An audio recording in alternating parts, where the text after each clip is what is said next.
First of all, just want to thank my Lord and Savior Jesus Christ for this great opportunity He's given me.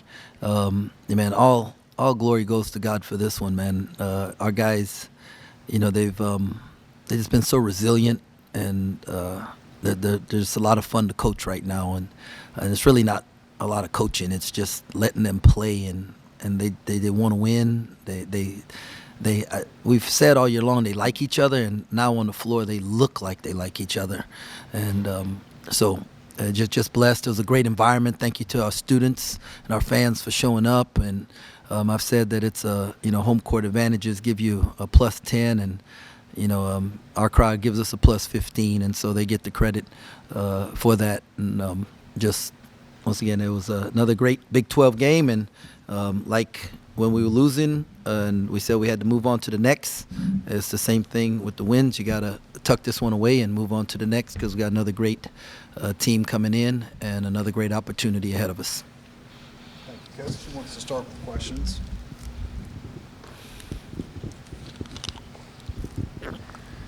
Coach, during this winning streak, and especially today, your guys looked really confident. Every time KU would go on a run, your guys would respond. How confident are they right now?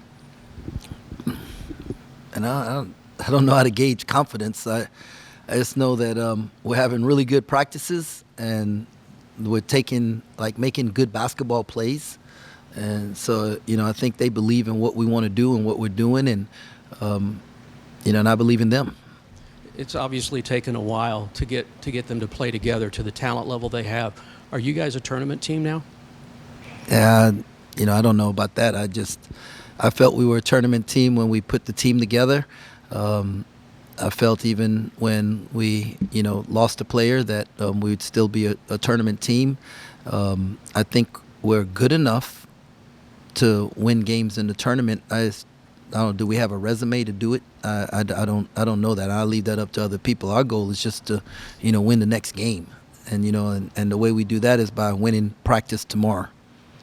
Coach, Doug said earlier that he feels like he's playing with the most confidence he has in a long time. How much is that confidence helping him out on the floor? Yeah, confidence is a crazy thing, hard to get, easy to lose.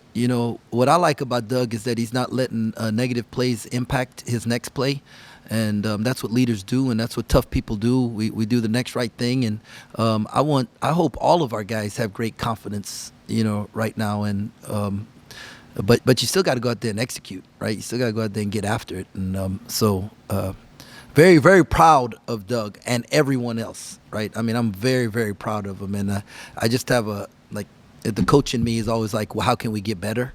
And immediately after the game, that's what we were talking about, and so I don't want anybody to think that I'm not proud of these dudes, or not appreciative of the effort that they're giving, nor have great admiration for how much they've improved. Right, and I think it's not just them buying in, but our staff, we've bought in too, to what we need to do to help them be better. How much has Doug sort of improved in terms of his playmaking? A double-double tonight with assists. Man, Doug could always do this, right? And it's all the other things that the point guard and the leader of the team, the guy with the ball in his hands, the point of attack on offense and defense that you have to do. And that's what he's bought into. And because he's done that, now the thing that he's special at is getting to shine. And I think, I think he'd be more proud of some of the defensive things that he did, and how many times he didn't get hit by a ball screen, and, get back in front of guys, and his rebounding. We have last two games, I think we've had 3 guards get 4 more rebounds. And we need that because we weren't good enough of a rebounding team. And so, those are the things he's one of the best guards in this league, and he will continue to get better. And I don't even think he's scratched the surface yet. We're just seeing his physical tools, and when he continues to learn and grow in this thing, the sky's the limit for this young fella. I'm thankful. I'm coaching him. I'm thankful for everything that we've gone through together to this point. Finally, Moby off the bench, 2 steals and a bunch of effort on defense. How important was that effort and those plays on defense for you guys when you're able to get that kind of production off the bench? Yeah, no, man, isn't it fun to watch him? like the stuff that he does, and then how easy he scores the ball. Like you just throw it up there and he like gets off the floor and drops it in. And I mean, that's not coaching, right? That's his talent coming through and his teammates trusting him, and he's growing and learning. And I thought CJ was huge today off the bench too. So somebody had asked that about bench production last game. Well, I mean, this was their opportunity, and we needed them to, and they stepped up, and so I'm excited about that. But yeah, Moby's fun to watch. Tom mentioned the stat that you're the first coach since Jack Gardner, before any of us were born, to start 3-0 against Kansas. I know all the games are different, but what's been consistent in those 3 victories for you? They've been at home. It's a home court advantage that we have, and so I want to win every home game. I want this to be the toughest place in the country to play, and I want to do my part for that, and I'm thankful that we have a fan base that does their part. Jerome, there were games earlier this season where three-pointers were quite a struggle. Now it's kind of automatic. You're making 10 every game. What's been led to that turnaround, you think? The right ones, maybe, balls getting inside out, a confidence, a belief. Passes are more on time, on target. If I knew Kels, we'd have been making them, earlier in the year. But this is what I know. Every coach wants a guy to shoot 40% from 3, but not every coach can live with the 6 misses. And I just happen to be one of those coaches that can live with the 6 misses. And I believe if Brendan Housen or Max or Coleman, whoever, 0 for 6 in the first half, they're going to be 4 for 4 in the second. They're going to get me 40%. And so we want to keep shooting it. And out of curiosity, I know you coached Doug pretty hard earlier in the season. Are you still tough on him today, or did you ease up at any point once you started seeing better results? No, I'm still tough on him. We got to get better every day. 2 people can't have bad practices as the head coach and the point guard. And but I think he sees it that it's not me. I'm not picking on him. I'm helping him get better. And then what I do, I see some things that he sees now, and it's not him not caring. We're both growing in this thing together, and it's a process. It is. And I mean, that dude is talented, and he's got a big heart. He cares, and I'm learning how to help him better, and he's learning the things that I want. So it's a process together, and so. But man, his legs, boy, when his speed out there, makes coaching easy. Coach, I don't know if you had a chance to see this, but pretty much the entire second half, Michael Beasley and Barry Brown, sitting courtside, weren't sitting. They were standing up and cheering your guys on. When you have guys like that come back to your program, how does that make you feel? And did those guys have a chance to talk to the guys before the game at all? So your second question, they didn't get to talk to the guy. Barry worked out in the practice gym earlier today, and I got to see Mike last night for a few minutes, and I think after the game they got to say something, but they just individually because Barry worked out with us this summer also, and for me, I just happen to be the person God put to steward this program at this time. This program belongs to the Michael Beasleys and the Barry Browns and, Kamal Stokes and J.O. and, all those guys. And I hope they feel this place is home and know that they're welcomed here all the time. And I didn't like coaching against them, but I love the fact that they're part of the family. I'm part of this family now. In the loss in Lawrence, both points in the paint and second chance points were big factors in them winning. You guys didn't win them overall today, but the margins were much slimmer.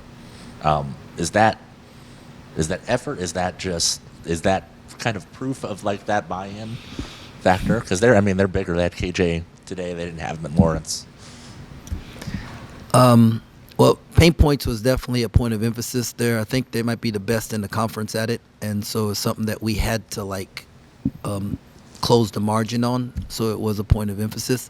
I don't know if it was effort, if it was scheme, what it was. I think the guys were really focused on it, and trying to help keep them out the paint. They still had 44, which was 5 above their average, and so us having 40 really helped with that. I thought our defending their under OBs, I thought the change we made there helped us because at their place they probably scored 10 or 12 points on their under OBs against our under OB defense, and that made a huge difference in this game.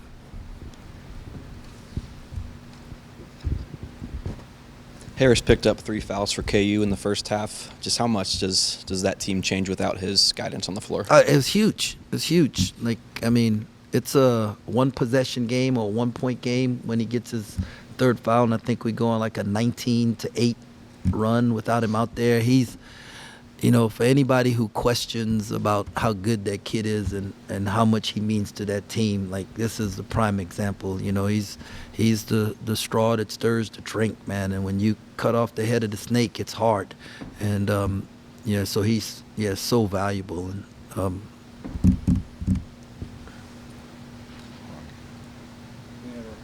Arnie.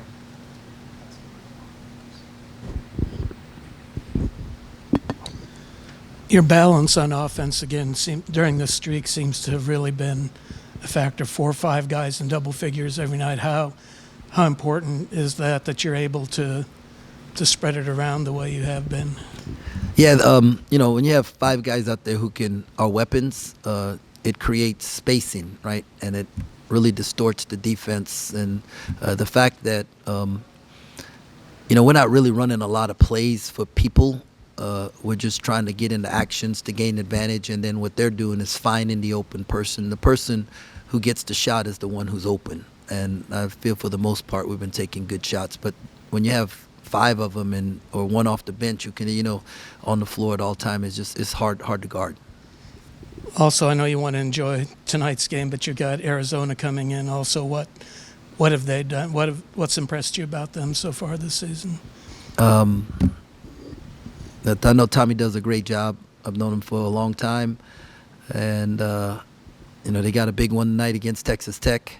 And so I'm going to be at home. I'm going to watch that. I'm going to watch some film on them and figure that out. I want our guys to enjoy this for a little bit, but we've already talked in the locker room that we have to do what we need to do tonight in order so we can start preparing tomorrow to prepare to win. So I can't talk intelligently about them right now. And so, yeah, but I know they're a great program, great team. Any other questions for Coach back here? Caroline? Coach, you're 3-0 in this rivalry at home. I know every game is just another game, but is there anything about playing KU, getting a win, even in the series this season that just means a little bit more to you guys? Yeah, I don't know. That means we're 0-3 at their place, right? So I think it just shows what both schools have incredible home court advantages, and our fans behind us give us an extra boost, you know, and our fans did today. And I think that's the difference. In the other 2 games, it was the same way, went into overtime, and our fans gave us an extra boost. And so that's all it means, is that we have 2 of the best fan bases in the country and in the state. And, you know, on Saturdays, it's split. But on Sunday, we're all going to wear red. What's your Super Bowl prediction? Chiefs. It'll be close, though. It'll be close. Did somebody else have a question back here? The other ones? Okay. Thank you, Coach. Hey, Appreciate thanks a your lot. God bless. Go Cats.